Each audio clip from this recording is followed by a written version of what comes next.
In this video, I will show you how to resolve issues when the Deepseek website goes under maintenance by generating an alternative API key. Let's get started. I open my browser where the Deepseek chat interface is currently running. Next, I switch to the Deepseek status tab to check the current system performance.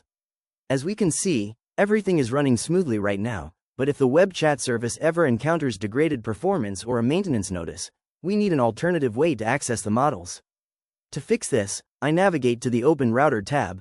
Open Router serves as a unified interface for various language models, ensuring uptime even when a primary provider is down. From the home page, I click the Get API Key button. This takes me directly to the API Keys Management Settings panel inside my Open Router dashboard. Now, I need to look up the available Deepseek models.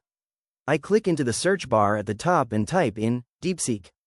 The drop-down populates with a list of available providers and models.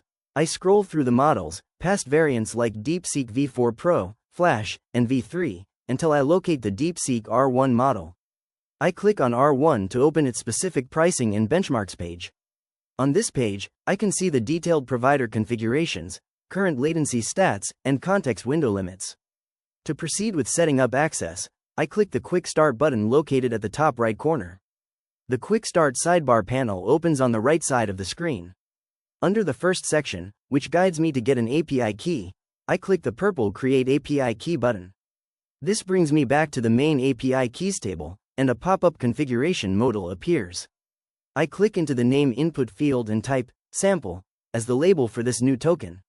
I leave the optional credit limit, reset interval, and expiration settings at their defaults. Then, I move down and click the Create button at the bottom right of the modal. The system instantly generates the new token, and a confirmation window pops up containing the unique string. I click the copy icon next to the key to save it safely to my clipboard.